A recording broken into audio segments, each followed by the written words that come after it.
Hey, it's your friendly neighborhood Spider-Man here, and I'm swinging by the Geekcast Radio Network. Hey, it's Jesse Rass here, and you've made the great escape into comics by jumping inside the pull bag today. You've just jumped inside the pull bag. Join TFG1Mike and the rest of the comic crew here at the GCRN as they make their great escape into comics.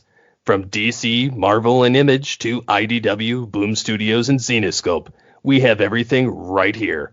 We cover things like Transformers, He-Man, superheroes, TMNT, and Radiant Black. Yeah, we have all that and so much more. It's all inside the pull bag here on the Geekcast Radio Network. So, without further ado, it's time to talk about the comics we're reading right now, here inside the pull bag.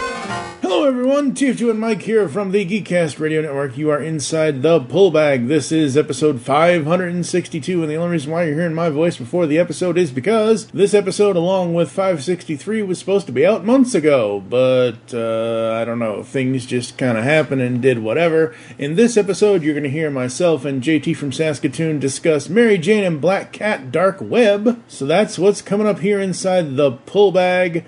I will be giving you a plan for what the pull bag will be doing at the end of 2024 and almost all of 2025, probably at the beginning of episode 563 or 564.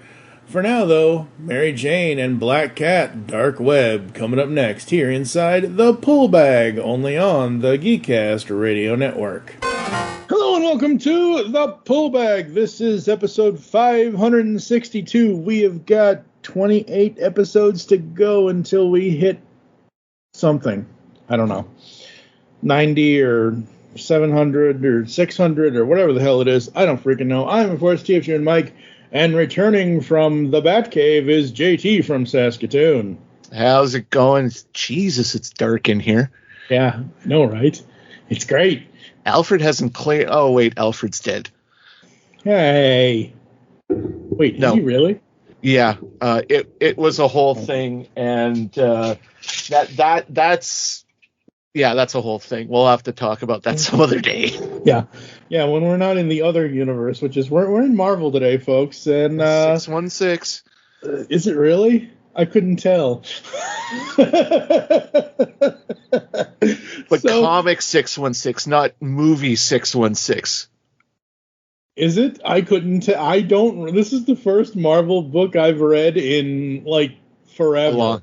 Long time. Yeah. And the only reason why we're reading this, and I blame/thank him, but I mostly blame him, this is all J. Scott Campbell's fault.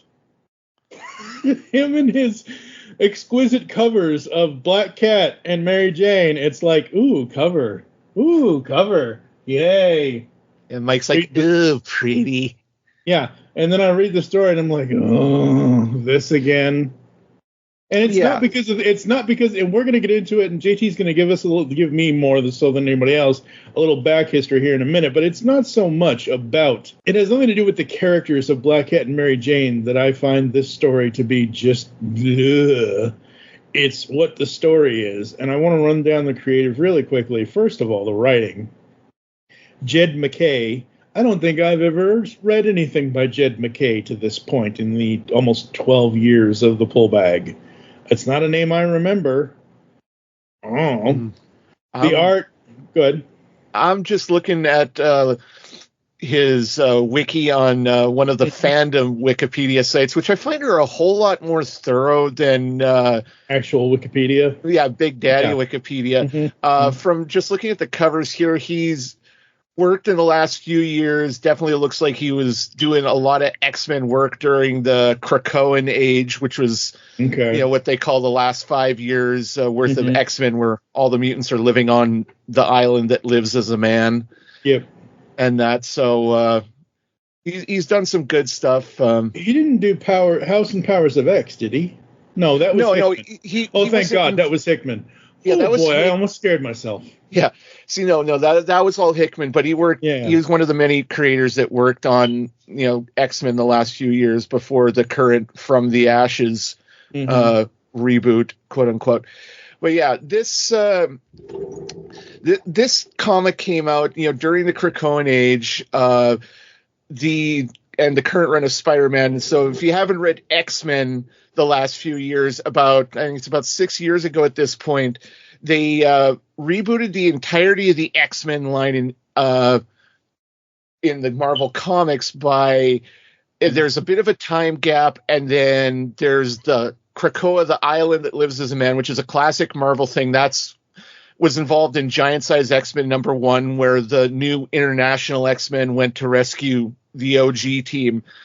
And all the mutants on Earth live there, all the bad guys, all the villains. They've got their own society, their own language. They're struggling to get recognized by the world.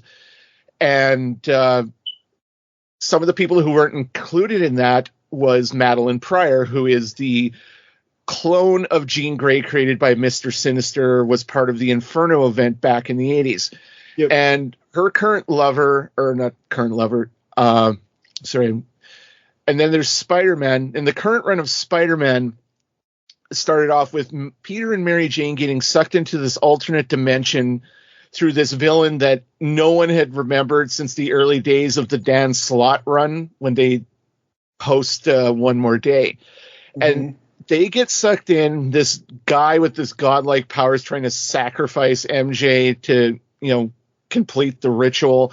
And Peter figures out a way to get back to Earth. But at the last second, Mary Jane pushes him through and says, look, it's more important you go back, get help, and it'll be all good. But time moves differently. So by the time Peter gets back, who in his effort to get back has alienated the entirety of the Marvel superhero community, and it would take too long to explain how, but once again, Spider-Man's on the out with everybody because Spider-Man just can't be happy. No. He gets back, he finds Mary Jane, she's fallen in love with this dude named Paul, and they have 2 kids. Oh my God. I don't believe she actually gave birth. Again, that's something that would take too long to explain, but they get back to Earth. I mean, we could explain it fairly easily. 2 people get together, blah, blah, blah. No. I mean, I don't think they actually have kids, and these kids were just found there because there's a bunch of other people. It's like an alternate Earth that they got sucked into. It's a whole thing. So Peter and Mary Jane broke up, and at the end of the last run of Spider-Man comics, there was this thing called the Beyond Corporation, which is like LexCorp on crack, in that they're trying to control all this stuff involving supervillains and superheroes to the point that they hire Ben Reilly, Peter's clone, who I don't remember how, but he should have died during the clone conspiracy storyline, but didn't. They hire him and they secure the copyright to Spider-Man, which is a thing in the comics because when during Superior Spider-Man, Otto trademarked he trademarked Spider-Man and the costume and a whole bunch of stuff. So they buy that copyright. Ben gets this decent new costume. It's similar to the one he wore when he took over during the Clone Saga. And he goes, and lawyers go after Peter, and Ben goes after Peter, and everyone goes after Peter. And Miles is like, look, we own the copyright, cease and desist. And by the end of that, Beyond is revealed to be like evil. Big shock. This is my shocked face. And they're using this, they call it a psychoactive goo to destroy their skyscraper headquarters. And Ben is swallowed up by this stuff, and it turns out he survived, and he gets he's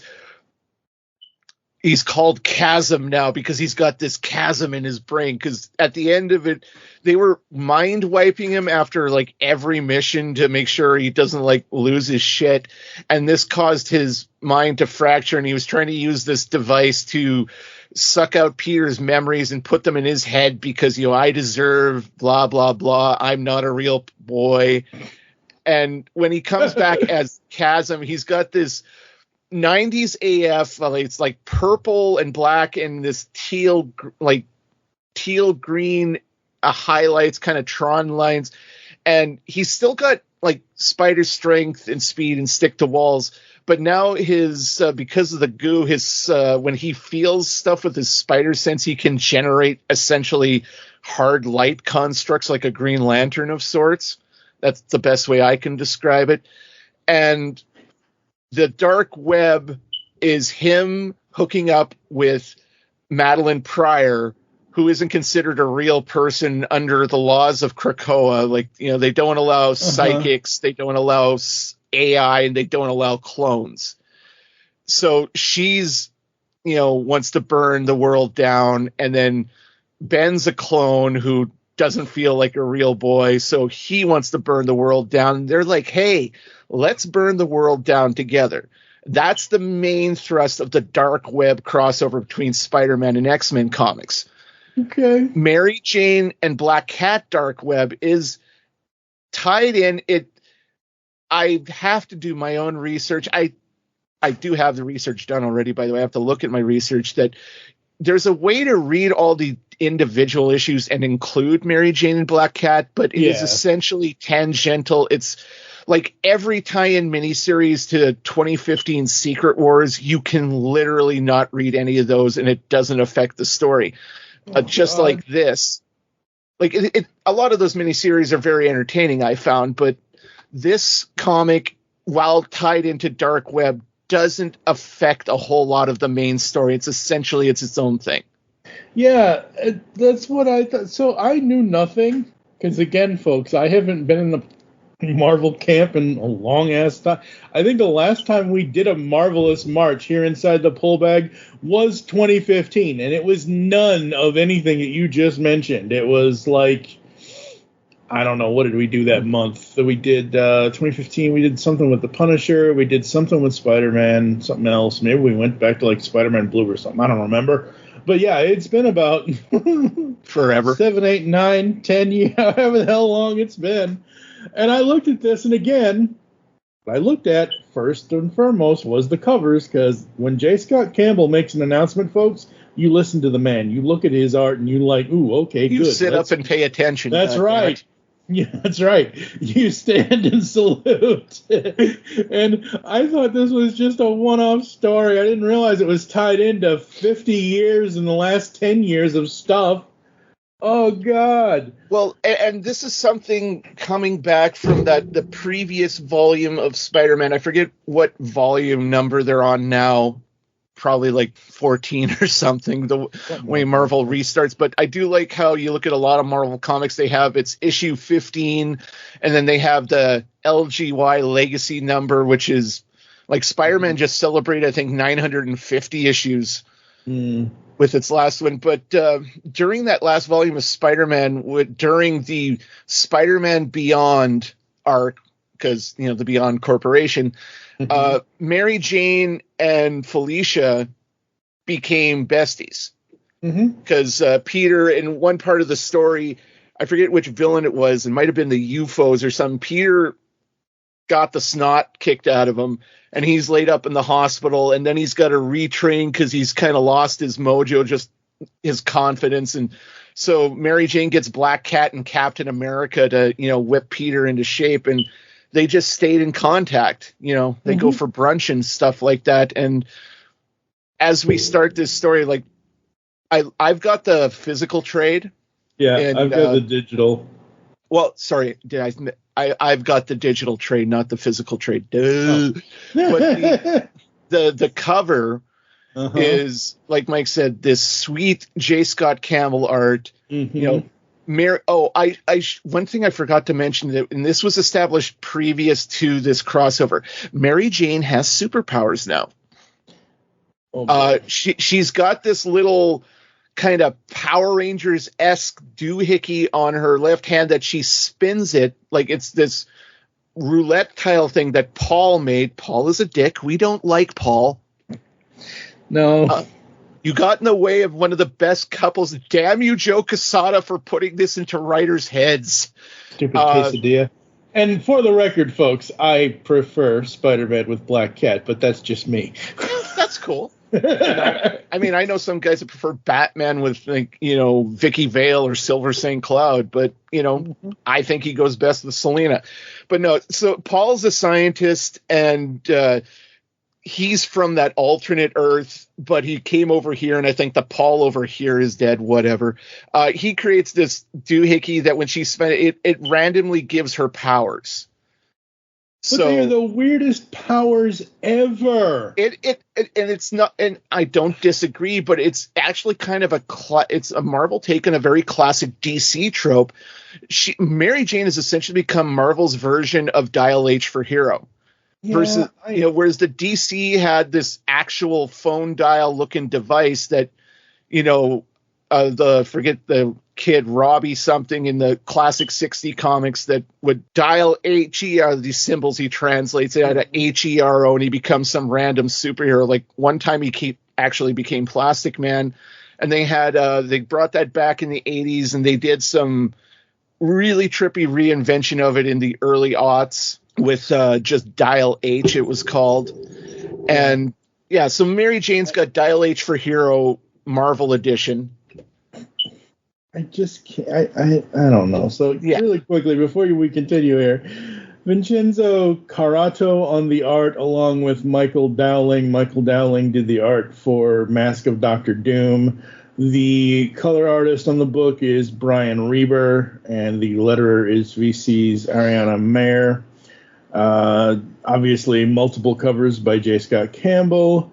Ursula Moss did a cover, and a bunch of other people did covers. Dark Web. We've got 5 issues for Dark Web, and then we've got the Mask of Dr. Doom, which, why couldn't you have just said that was the 6th issue? Okay, so we get the covers to each one as we go through here. So we get 1, 2, 3, 4, 5, etc. But when we get down to Mask of Dr. Doom, it's just like the Mask of Dr. Doom. There is no... Well, it was a backup in... Oh, okay, that's why. Issues. Yeah. Okay, that's why. And Marvel's kind of brought that back, which I think is kind of cool that they've brought back, sometimes in not always consequential, mostly inconsequential stories like this. And it's, well, when we get to it, we'll get to, but it's Felicia pulling an Ocean's 11 on the Monarch of Latveria. Yeah, pretty much. I'm going to say straight up throughout all of this, I love the art. I love the colors. I love the way the characters are drawn, designed, colored, all that. I love the backgrounds. I have no issue with any of the art whatsoever. It's just the writing. And it's not the writing to the point of that it's written badly. It's just, oh God, another plot in hell. Another Spider-Man comic in hell. Limbo. Whatever. Whatever. It's entirely different.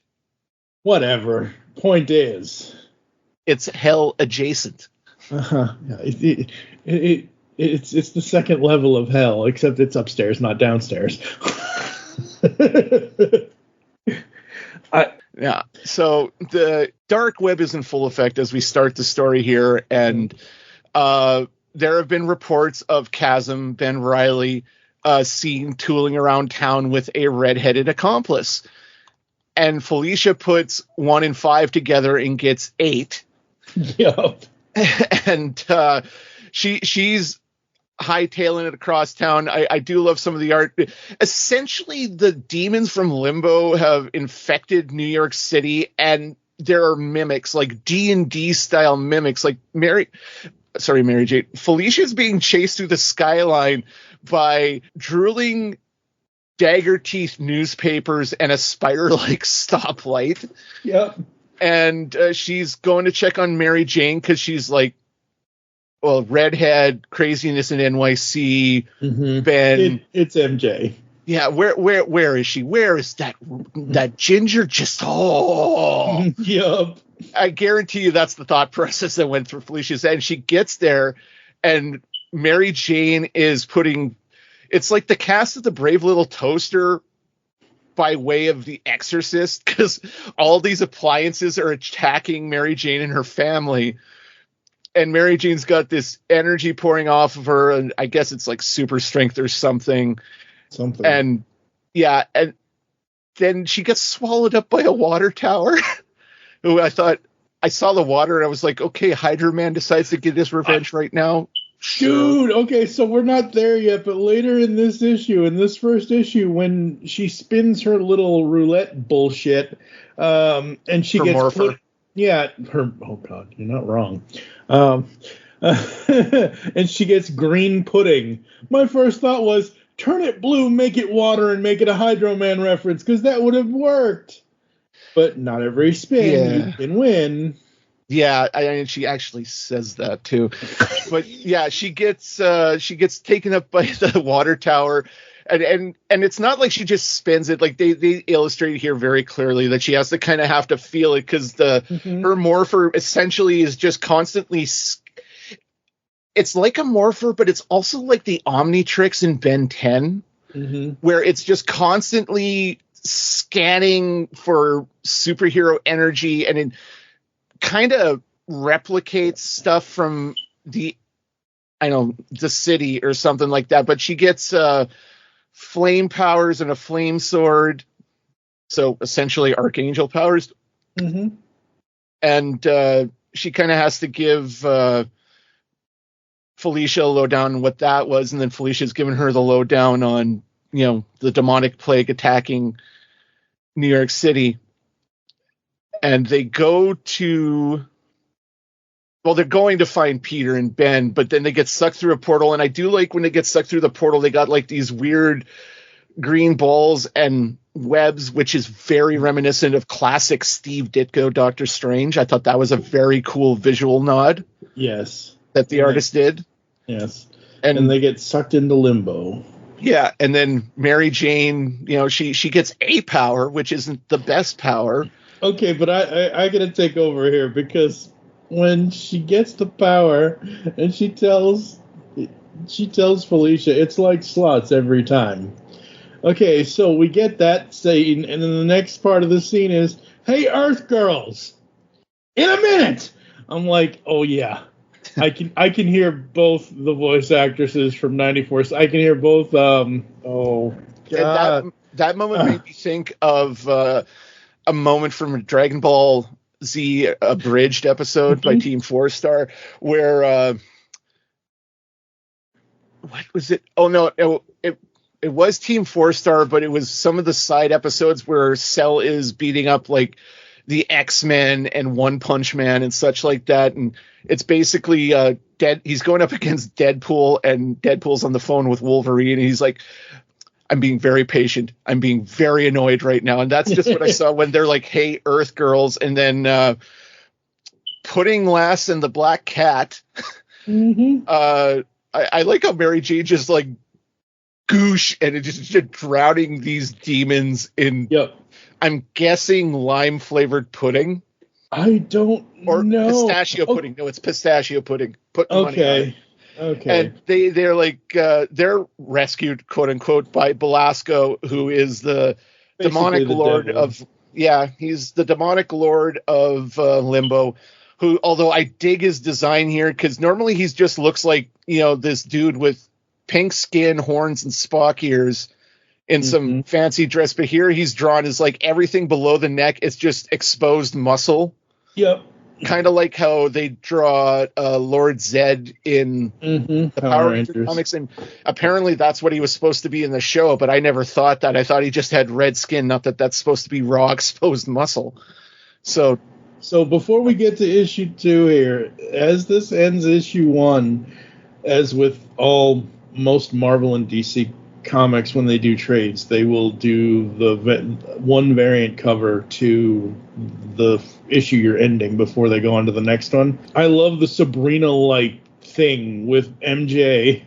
Oh yeah, Peach. I love that cover. Yes, I am a huge fan of hers. She did this. It's kind of a trilogy of kind of a what if version of Psylocke in Japan. It's all done in this very light, there's no hard lines, very light watercolored style. And she is currently the head creator on the new Ultimate X-Men comic that Marvel's putting out in the revamped Ultimate Universe. Cool. So, it's absolutely beautiful. And then we get the second J. Scott Campbell arc where they're like, I just like the, oh my God. that the pose they got, and Felicia was like, "Oh shit!" burgers." Yeah. And Mary Jane is like, "I can't even." Mm-hmm. And we get into it, and I like how Belasco, just how the words he ended the last, a thief I require, and Belasco gets whatever it is that Belasco requires. Now, I'm not necessarily saying he is suave. He's most of the time kind of a putz, but I do like it when villains pimp onto the scene like that and do have a killer line. Mm-hmm. And that was a killer line. And then we go to, lavish for Limbo spread. And I love the design on the cycloptic server.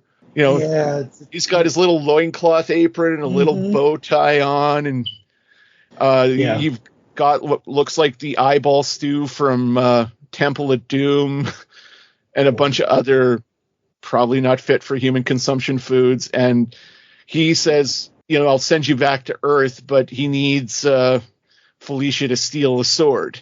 Now, it's the Soul Sword. It's been around since, it was really, I believe, introduced in New Mutants, where Magic, Ilyana Rasputin was a major character there. She took it and got the demonic version of her magic persona. Mm-hmm. And it's been a part of Marvel, specifically X-Men, for a long time. So that's the sword that Belasco wants. And basically says, it's his rule over Limbo as part of the Dark Web crossover has been usurped by Madeline Pryor, the Goblin Queen, who at this point, she's got legitimate demonic power and not just the copied psychic powers that Mr. Sinister originally gave her. Gotcha. And so he sends them to the Screaming Tower, which sounds like so D&D. Like, it's so D&D it hurts. It's D&D AF. Mm-hmm. Just looking at it, it's like a bunch of broken stack blocks, this weird... It's like somebody had an issue with putting the Legos together. It's like H.R. Geiger made a Lego set. Oh, God.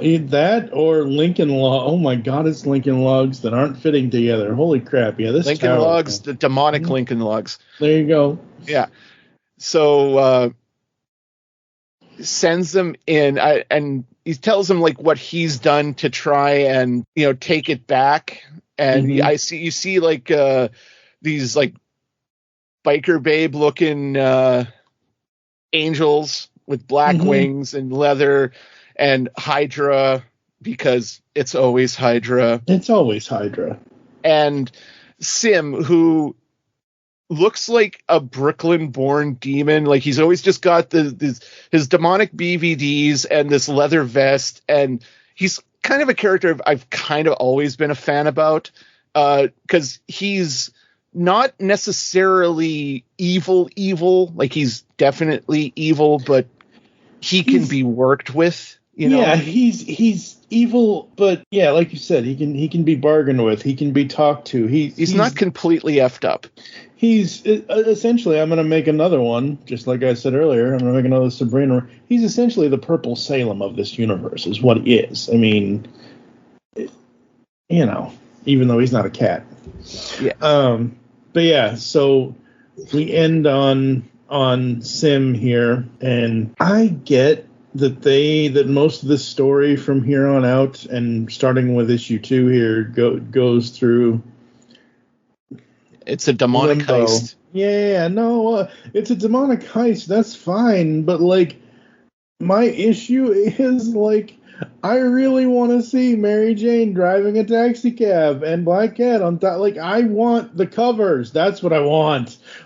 Unfortunately, Mike, we never get what we truly want. I know.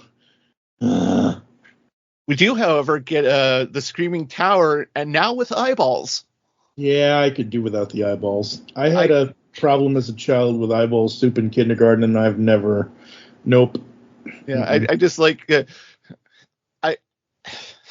I just wish they would have said something like, "Do you get the feeling like we're being watched?" Yeah. Because they go, and now Mary Jane's like, I like, oh, Felicia's in love. Come on, Dish. Yes, you're in the middle of a fucking demonic kidnapping. And you'd rather get the the deets on Felicia's personal life. I like that though, because it breaks up, and I'm gonna say it as hell because limbo is something you do under a stick. Like anyway, limbo to me is where oh God, what's his stupid name? You find Hermes Conrad from Futurama? No. I'm gonna say Brody, but it's not Brody. It's Azrael. Limbo is where Azrael wanted to go in Dogma. Nothingness. That's limbo to me. So I'm still gonna call this hell. You need to break up the monotony of fiery demons and eyeball soup in hell finding out the details about. Don't even get me started on the laundry list of hell-adjacent dimensions and the devils that rule I know. them.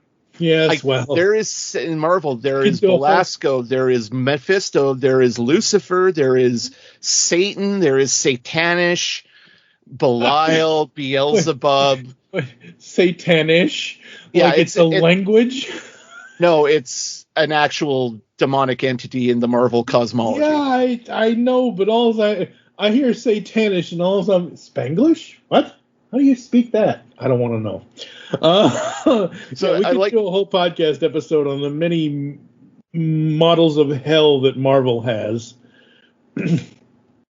But yeah, so they go to the Screaming Tower. They've got this little magical doohickey, which is a piece of Belasco's soul that we see in a flashback image where he just ganks his own chest.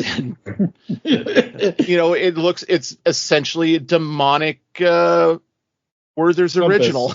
Yeah. Ew. I was going to say compass, but you went to the I could never eat Werther's again. Thanks a lot, asshat. Yeah. Yeah. So they got, they get into the tower. They're using the soul as a compass. And Mary Jane's, I guess, in addition to getting a power, and they're not always the best, if you get a skull, it's a less useful power. 2's worse. She's had that before, and she did have that in the Spider-Man comics, but she hasn't gotten 3 skulls. And, well, yeah. She's telling Felicia all this because that's bad luck. And what does the black cat do? Yeah, the black cat brings the bad luck. And she says this thing, that's a 1 in 343 chance, pretty good odds, but I have 2 kids, Felicia, and 1 bullet in 343 chambers is still a bullet. Oh, yeah, it's still a bullet. I love that line. And then they get charged by almost naked demonic cannibals. Yeah. And for some reason, I like the design of the one that's like this hunchback with a executioner's hood over his head. It just, for some reason, it made me laugh. Like I said in the beginning of the podcast, I'm loving the art and the design and the characters. It's just the overall story. When we get to the end, you'll see why I'm disappointed with this story. But yeah, no, that design is just hilarious. That's fun. It's fun. Yeah. And then Mary Jane spins and she can shoot feathers at them. And then he's like, wouldn't be so bad if you had the pudding power now, would it? And she's like, yeah, if I fed them pudding, they'd make me their queen. And they go over an edge because, when you're running blindly through a demonic castle, who has time to pay attention to the directions on the wall? Exactly. And, Felicia saves them, and we got Sim. Mm-hmm. And then we get the cover, that the third J. Scott Campbell cover, which is Mary Jane terrassing around New York City with a taxi with Felicia on the hood, which, yes, would have been a really cool scene, but we didn't get it. We're moving on. Unfortunately, yeah. And I don't actually know what accent Sim has. I just imagine he's got some Bronx or Brooklyn-esque accent because he's like, Earth girls, huh? Intranister. All this time I was waiting to betray you. You were betraying back. You were betraying each other. Yeah, I don't know what kind of. He does. The only disappointment I have with the writing in this entire miniseries that not one time does Sim say use girls. Use girls. Yeah. Yep. So we get to issue 4 here. This is 3. No, this is 4. We were just in 3. No, this is 3. 3 is the issue 3 cover is the taxi cab. Yeah. I thought we were talking about that the whole time. Oh, God, I'm losing it, folks. Yeah, this is what we were supposed to be talking about the whole time. Well, no, that last ramble about them going in the castle, that was all in 2. Was it? Oh, okay. Yeah. I'm losing my mind, folks. Yeah. So, yeah, they meet Sim. He's not... He's like, you're here for the sword. Yeah. Hey, the boss was smart sending Earth girls. And, yada, yada. And I do like his bitching about it's like, first Belasco, who's originally from Earth, and then Ileana and Madeline. Why is it Earth people are always ruling Limbo? Why can't demons rule Limbo? I mean, the colonialism of it all. That's funny. Yeah, Sim's a great character. Yeah, and then Mary Jane's like, you're a demon, so what? Why should that bar you from public office? And I was like, my God, she's empathizing with Sim. Exactly. But so he gives them some specific details about why Belasco sent them, because the demons and all the bad guys outside, they're scared to enter the tower. Yeah. And we see this big lineup, like they're all about to start rumbling, and it's they've just waiting for them to bring the sword out so they don't have to go in after it. Yep. And I like how, like you said, I haven't betrayed you yet, but you were betraying me all. And it's like, because don't worry, you probably won't end up having to fight them. And Felicia's like, why? Because I'll betray you and take the soul sword first. Mm-hmm. And that's if the Guardian doesn't kill us. Wait, what? Yeah, exactly.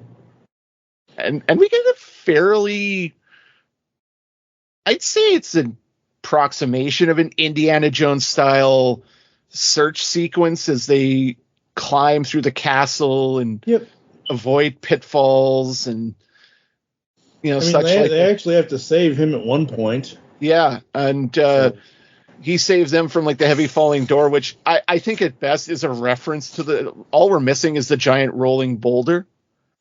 Yeah, I see that, but all as I thought was the heavy door. That's a big door.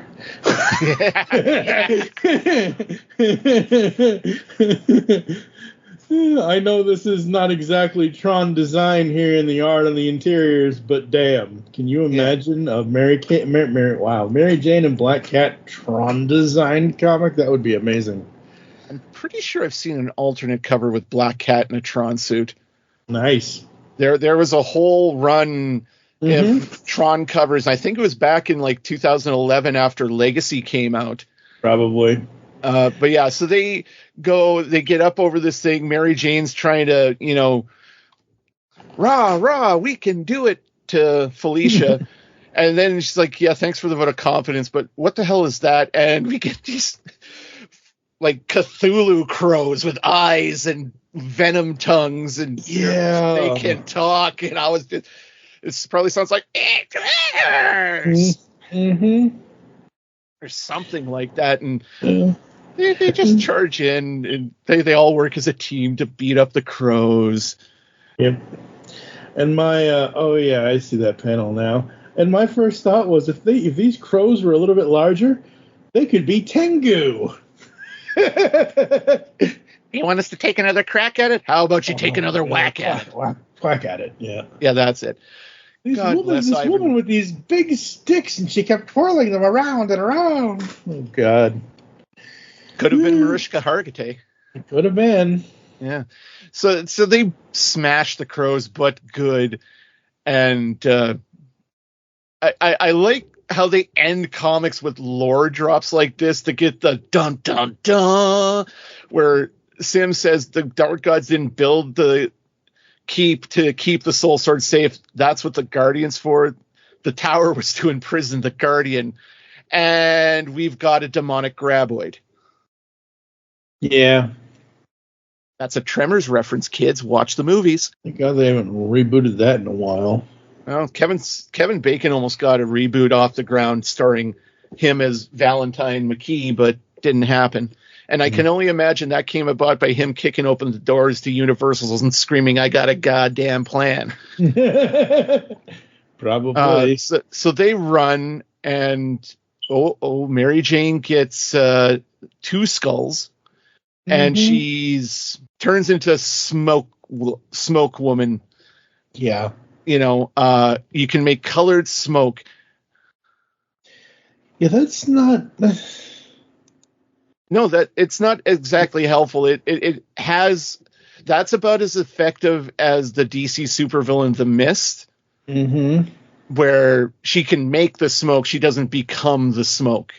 Like the mist literally turns into mist, and you can seep through cracks and doors and smother you and suffocate you and such like that. He was actually I think he was like the first supervillain that.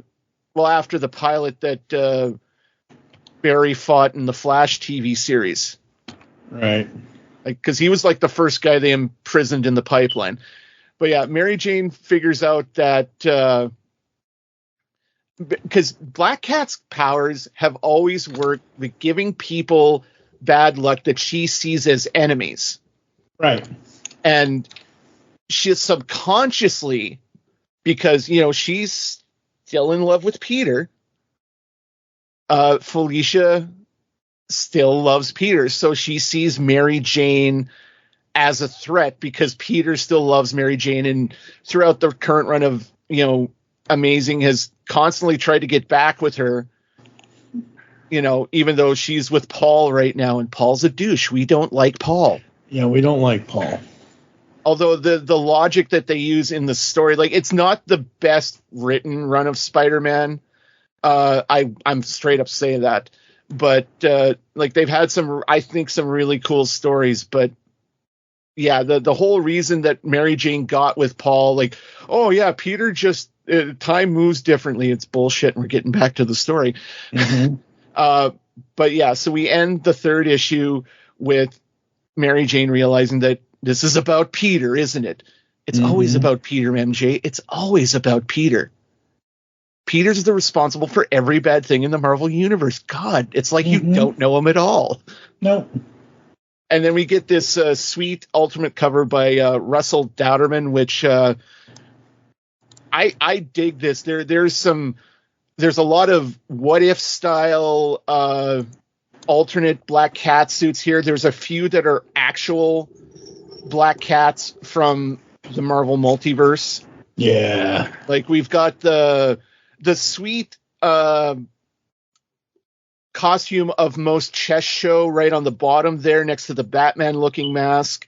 If you go, got regular Black Cat right in the middle, just to the left of her, you got another classic Black Cat.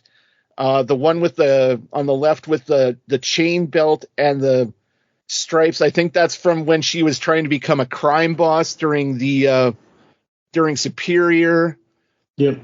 The up in the upper right corner with the web design, that's from one of the Spider-Verse things. Center at the top of the goggles, I think, is actually it. There's over on the right, the one with like the hash marks under her eyes, that's from the Marvel Mangaverse. The one with the yellow goggles, the very Selena looking goggles, that's Ultimate Black Cat. And then there's the Iron Cat in the back, which isn't an alternate. That's from a miniseries called Iron Cat, where Felicia stole a Iron Man suit from Tony. And that's why Tony's in this.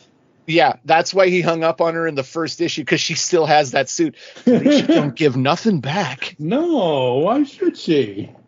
Yeah. So I think I don't have the whole miniseries. I've definitely got the first, second, and fourth issues, because I've got this variant cover, which is why I know all that. And I don't know for certain, but the dark-haired Felicia in the back is either an alternate Felicia or it's the Catwoman from the Just Imagine Stan Lee creating the DC Universe event. That's a show we got to do someday. Because it's really good. well, not good, but it was just awesome. Anyway, issue 4, we've got the I forget who did the cover on this one. I'm just looking at it now. That's not J. Scott Campbell cover. Unfortunately, we've run the gamut of the J. Scott Campbell. Lesai. Yes, Lesai. Anyway, it's a decent art. I recognize that artist. I just can't find the name right now. And it's they're backed up against the wall in some alley, and there's a bunch of demonic thugs about to attack them. Is the best way to describe that cover. But we get back in, and the demonic graboid is become a hentai monster. Mm-hmm. There's tendrils and eyeballs and teeth. Oh my. And I like this, how she's really Felicia. Peter, that's what this is about. Seriously, I'm not going to get back to my kids because you and Peter. And she's like, I wanted to tell you, I just couldn't find the time. Yeah. And he's like, Sim's like, oh, wow, I was waiting to betray you, but you were betraying each other. Earth women are amazing. Shut up. Yeah, shut up. And he's just got that smile, and he's like, hey, life is good. And Sim gets nuked by the graboid. I love the tentacle coming out of its tri-jaw mouth with the eyeball. Like, that's... Mm-hmm. I haven't seen that before. That's a pretty cool thing. Zim gets blasted. Felicia tries to, bust a move and get revenge. And what happens here? Oh, yeah. Felicia stabs it right in the eye. Oh, my God. Yeah, that's right. She does. That's hilarious. Like, holy shades of James Gunn's Suicide Squad Batman. Mm-hmm. And it gives this, God, I love that screonk. It's like, that's practically a Godzilla roar. Yeah, phonetically drawn out. And I love the moment that they have where she's like, I don't care. I have a life of my own. I've got kids. I'm mad at you because you didn't tell me. Yep. Because you let it hurt yourself. We're friends. What the F? And yeah. Felicia, it's like, oh, well, tell him goodbye for me because she's about to be swallowed by this thing. And mm-hmm. Mary Jane pulls 3 7s. Yep, 777. And I'm going to say she has I don't know exactly what to call this power. She basically has the power of God and anime on her side. Pretty much, yeah. And she resurrects, literally, because she resurrects Sim. Yep. And she's got the power to relight reality. So, like I said, the powers of God in anime. Mm-hmm. And that's what they pretty much do. Yeah. Cover 4, the main cover for issue 4, according to my information here, Paulo Sequeira? That sounds right. Yeah, well, I would hope so. Well, no, it's like I said, it's... I know I've seen that art like on the interior in a Marvel comic. So, but yeah, so they have their makeup, and Sim's like, "Hey, cool, I'm not dead." Yep. And so they hug it out, and oh bitch, and I'm sure somewhere in the back of both their heads they thought F Peter. Because they're tired of Peter's bullshit. And Spider-Man does have bullshit. He's not a saint. But they get to the Soul Sword, which I have to say, I love its design. It is all kinds of anime. This is the sword that Skeletor should have when he took the power of Grayskull in that one animated series. And I'm not talking specifically about one because he got the power of Grayskull in 2 different shows. Uh-huh. But he gets this this big, pardon my French, fuck off anime sword. Yep. And Sim's like, neither you magic, you don't got the training. Y'all gonna be grafted to this thing for life. You can't give it to me. If you do that, you can't give it to Belasco. You'll be in charge of hell. Yep. There, I called it hell. Are you happy, Mike? There you go. That's the right word. So they go to they go to, it's literally like, okay, Felicia, like you said, you got kids to get back, and then scene. And they're walking out of the tower. Mary Jane no longer has the powers of God in anime on her side. Sim found another vest to wear, which got toasted before. Yep. And he's like, I can't believe you just did that. Well, what other choice do you have? And Mary Jane's like, hey, guys, remember all that army of bad guys that were waiting to kick our ass? Yeah. Over here. Yeah, they're kind of at the front door. You imagine one of the demons is just waving, like Stitch, just hi. Yeah, pretty much, yeah. By far, this is the friendliest, most family-friendly version of hell I have ever seen in a Marvel comic book, and I've seen a few. Yeah. I mean, it's hell, but it's all right. It's not New Jersey. It could be. You never know. Yeah. And I think we got that, what did you say, Paulo Siqueira?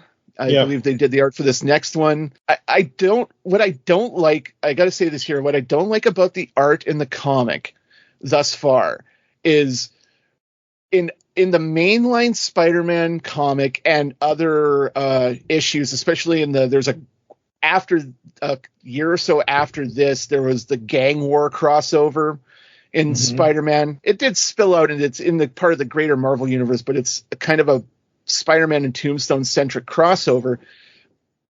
Every other artist draws Mary Jane's morpher like a morpher.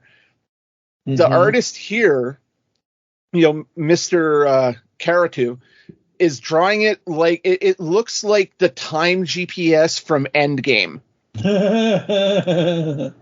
And I get that it's an artistic choice, but it's a fine one to talk about the size of something and the power it puts out. I mean, just look at the Green Lantern ring.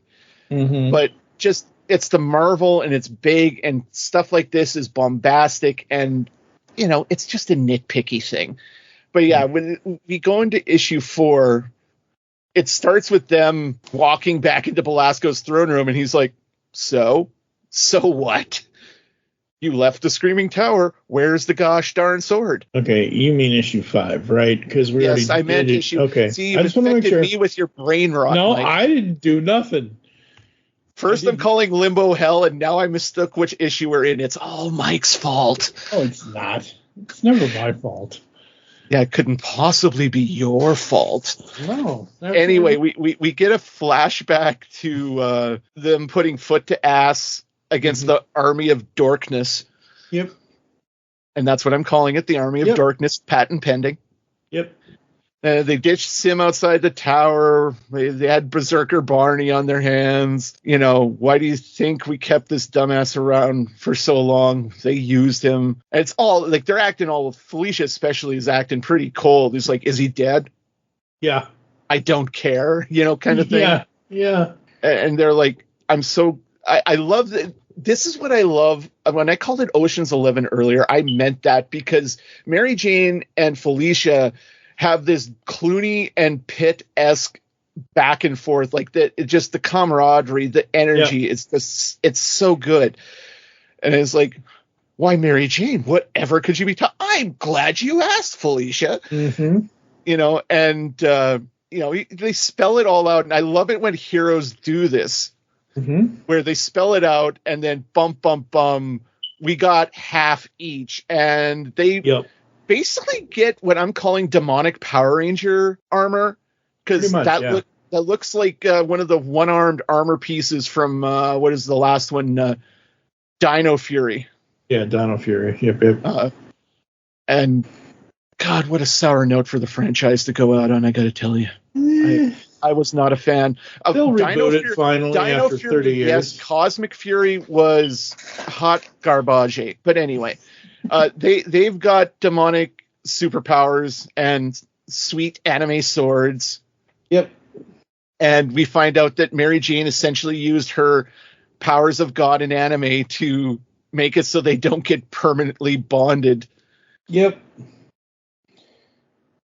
Absolutely. And then you find out that, I love this, the one page of, you see them putting demonic foot to demonic ass.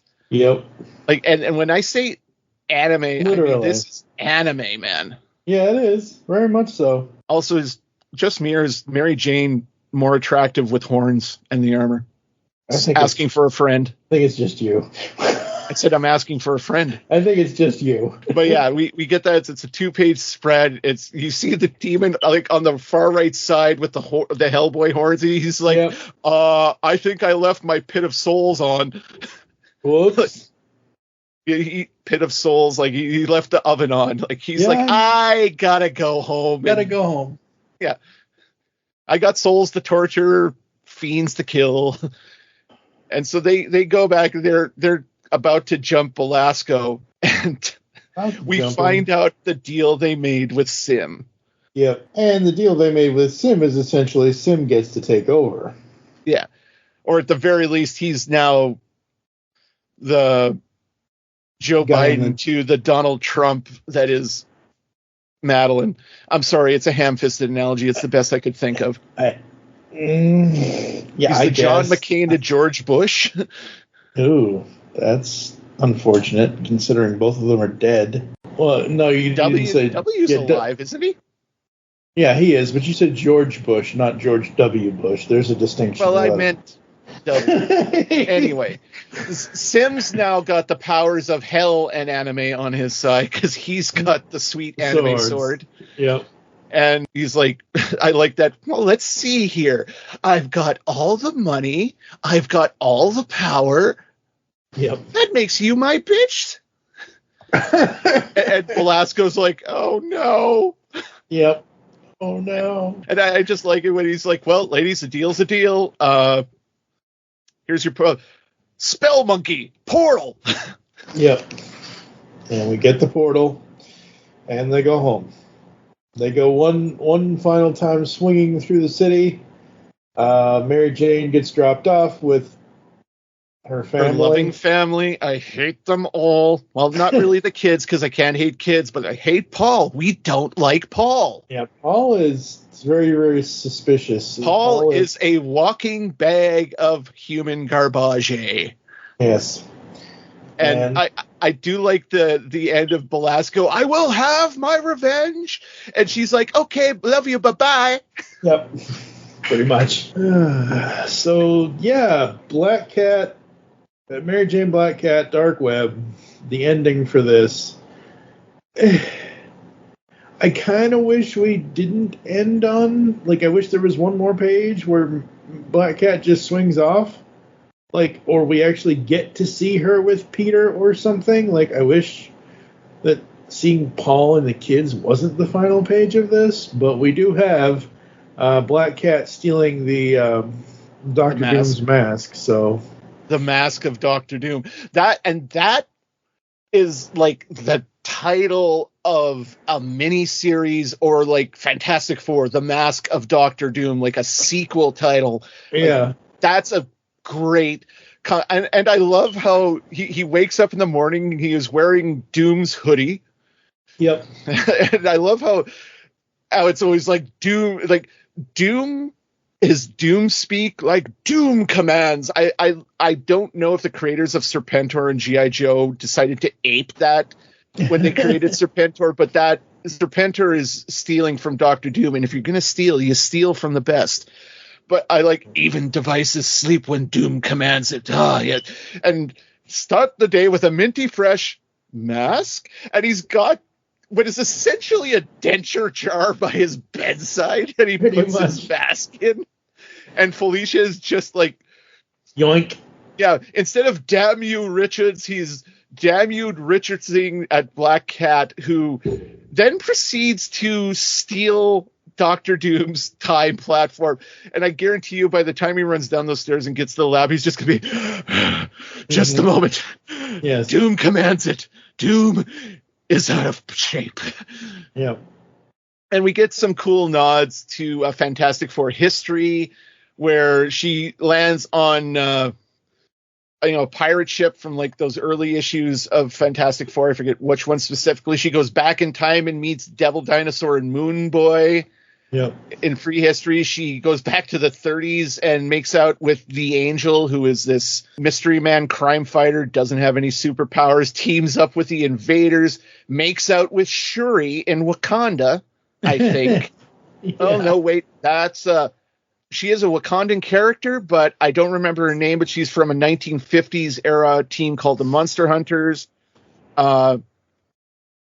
She made Kang the Conqueror her bitch. Yep. And then she goes to one of the requisite Marvel card games, and she did it to try and win a poker game because I'll raise you the mask of Dr. Victor Von Doom, and Mary Jane's like, it says made in Mexico.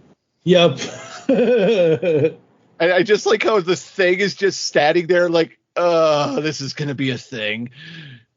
Not that thing, but yes, a thing. Well, not that thing, but a different thing. Yeah. There are a lot of things in the things world that are a thing.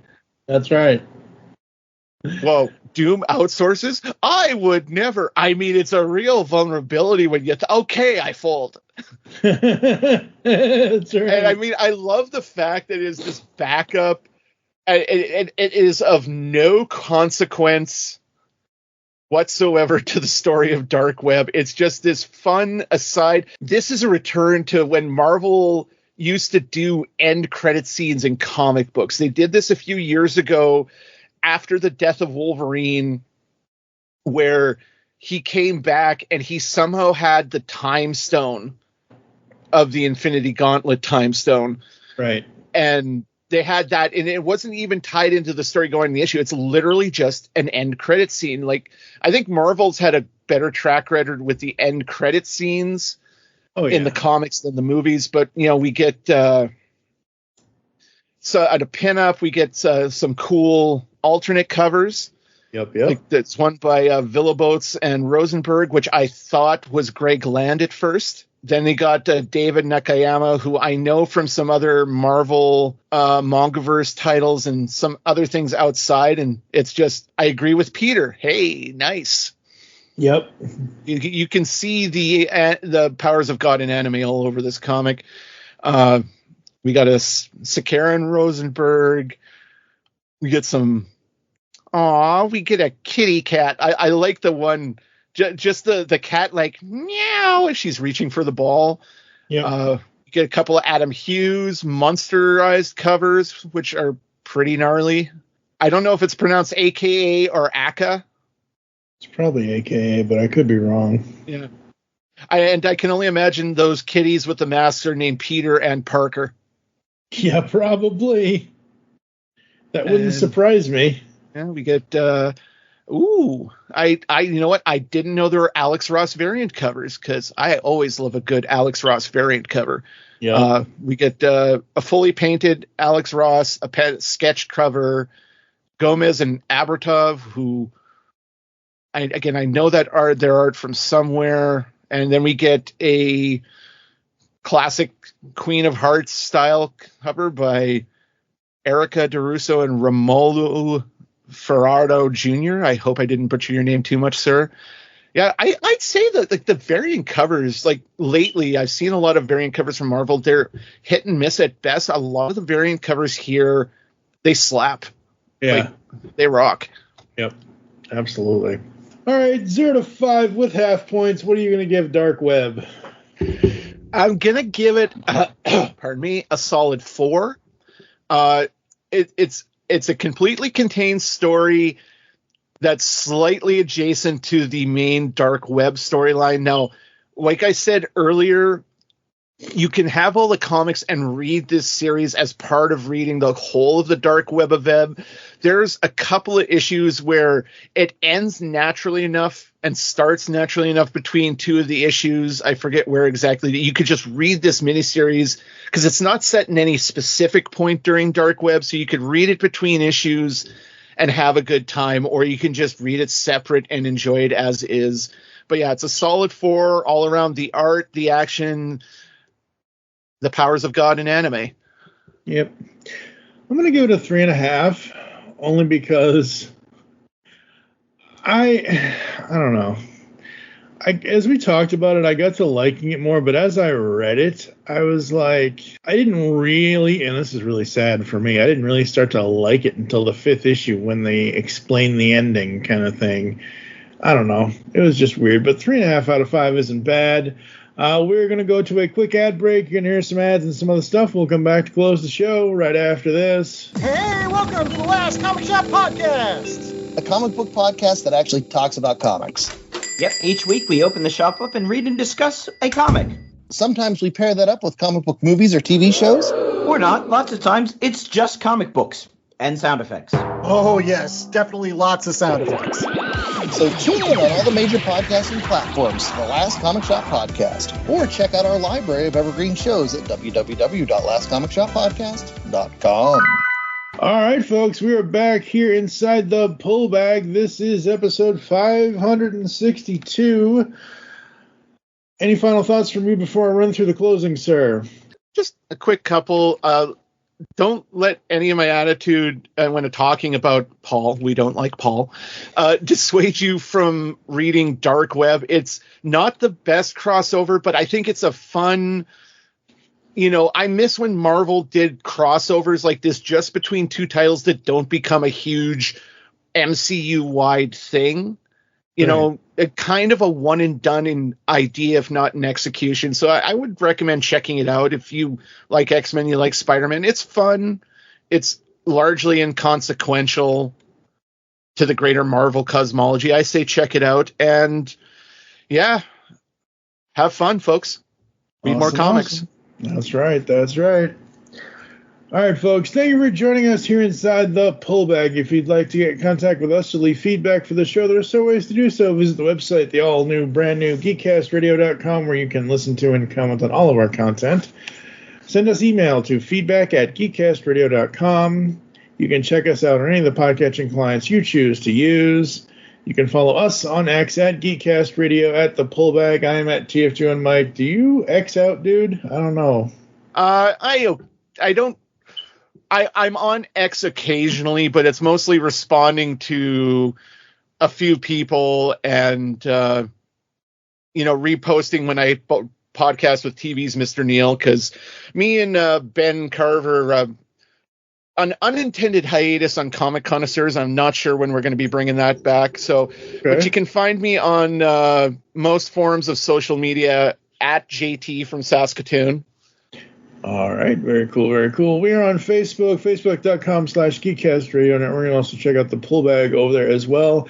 Next time, JT will be back for a second episode in a row. I hope there isn't an exploding chip in anyone's head in this book, but JJ... There's going to be a lot of lens flares. Well, I can handle lens flares. I just don't want the exploding chips. Thank you. JJ and Henry Abrams' Spider-Man Bloodline. We're only doing this because I'm curious what a JJ Abrams written Spider-Man book would be like, considering JJ's track record in film and television. Is it going to be more Felicity, or is it going to be more Mission Impossible? I prefer if it was more Alias. Okay, then we can go with that. I can see Mary Jane in, skin tight red leather. That'll work. All right. For now, I am TFG1Mike with... Sorry, Mike threw me with that red leather comment, and I had to picture that. JT from Saskatoon. As always, make your greatest game to comics, and we will catch you next time. You've just heard the latest episode of The Pull Bag, the GCRN's first comic review and discussion podcast. There are several ways to get in touch with us and leave feedback for the show. You can visit the website, geekcastradio.com, where you can comment on the episode and all of our different podcasts. You can rate and leave a review for the show on iTunes. Be sure to leave us feedback. Become a fan of us on Facebook, facebook.com/thepullbag. Send us an email, feedback@geekcastradio.com. Follow us on Twitter @thepullbag and @geekcastradio. So until next time, make your great escape into comics and unleash the geek in you.